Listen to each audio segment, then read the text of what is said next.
scoot over. Okay, second and third graders, it is time for our story. This is our second story. fourth day of stories.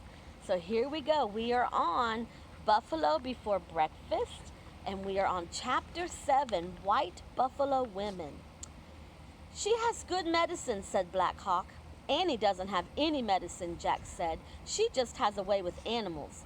Black Hawk was silent. He climbed back on his waiting pony, then he rode down toward Annie. Jack followed. Annie's pony trailed behind. Annie turned to Jack and Black Hawk as they rode up to her. On her face was a look of amazement. You wouldn't believe what happened, she said. You stopped the stampede, said Black Hawk. But it wasn't just me, said Annie. What do you mean, asked Jack. I was trying to find Teddy, said Annie, and I got in the way of the buffalo. I couldn't escape, so I held my hands up and shouted, Stop! Then out of nowhere, a beautiful lady in a white leather dress came to help me. You saw a lady in white, asked Black Hawk. His eyes had grown wide. Yes, said Annie. She held up her hands, and the buffalo stopped running. Then she disappeared. Where's Teddy, said Jack. Annie gasped. I don't know. I forgot about him, she said. Teddy! Teddy! Woof, woof! The little dog came bounding out of the grass toward them. Annie scooped him up. Teddy licked her face all over. Where did you go? Annie asked him. Did you see the beautiful lady too? That lady does not live on this earth, Black Hawk said softly. What do you mean, said Annie. You saw the spirit of White Buffalo Woman, he said. What do you mean spirit, said Jack. You mean like ghost? Black Hawk turned his pony around. Let us go back, he said. We must tell Grandmother. Annie put Teddy in Jack's bag. Then she climbed on her pony and they took off. Behind them, the buffalo grazed peacefully on the plains. Chapter 8, Sacred Circle. The sun was going down as the three ponies galloped for home. The deep blue sky was streaked with golden red light. Back at the Lakota camp, the circle of teepees glowed in the setting sun. People were gathered around a large fire. Black Hawk led Jack and Annie to the camp. They got off their ponies and went over to the fire. Grandmother rose to greet them. You have been gone a long time, she said. Black Hawk looked her bravely in the eye. Grandmother, I tried to hunt the buffalo alone, he said. One charged at me, but Jack saved my life. Then Annie and White Buffalo Woman stopped all the other buffalo from a stampede. Let this be a lesson to you, Grandmother said sternly. Your pride led you to show off. Showing off made you behave foolishly.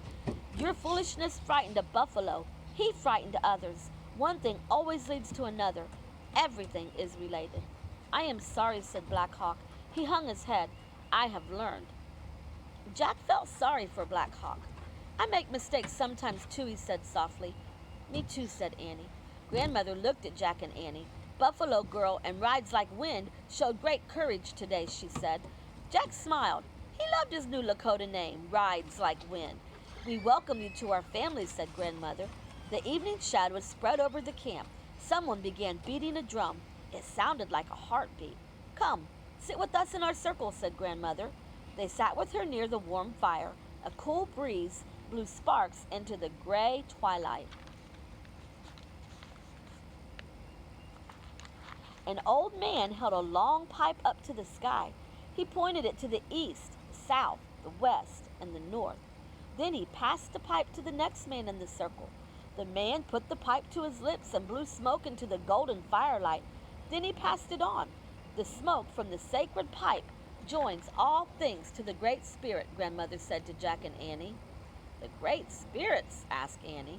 The Great Spirit is the source of all things in the sacred circle of life, said Grandmother. It is the source of all spirits. What spirits? Asked Jack. There are many, said Grandmother. Wind spirits, tree spirits, bird spirits. Sometimes they can be seen, sometimes not. What about the White Buffalo Woman? Said Jack. Who is she? She is a messenger of the Great Spirit, said Grandmother. He sent her when the people were starving. She brought the sacred pipe so that our prayers could rise to the Great Spirit. He answers by sending us to Buffalo. Why do you think White Buffalo Woman came to me? Asked Annie. Sometimes courage can summon help from the beyond, Grandmother said. She pulled a brown and white feather from a small buckskin bag. She put the feather on the ground in front of Jack and Annie. "This is a gift for you," she said, "an eagle's feather for your courage."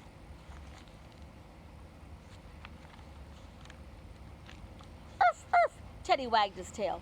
Jack and Annie smiled at each other. The eagle's feather was their gift from the prairie blue. Their mission was complete. The chanting and drum beats grew louder and louder. Then they stopped. The old man held the pipe up to the sky. "All things are related," he said. The pipe-smoking ceremony was over. The sky was dark and filled with stars. One by one, people rose from the circle and went to their teepees. Jack put the eagle's feather in his bag and yawned. "We'd better go home now," he said. "You must rest first," said Grandmother. "You can leave in the dawn." "Good plan," said Annie. She was yawning too. They went with Grandmother and Black Hawk to their teepee. Grandmother pointed to two buffalo robes that lay to one side of the still burning fire. Jack and Annie stretched out on them. Teddy snuggled between them. Grandmother and Black Hawk lay on robes across from them. Jack watched as the bluish-white smoke rose from the fire. It went up through the teepee hole and into the endless starry night. Jack listened to the wind blowing through the grass. "Shh, shh, shh. It's the voice of the Great Plains," he thought. Then he drifted off to sleep. And we will finish our story tomorrow with Chapter 9, Lakota School. Bye, guys.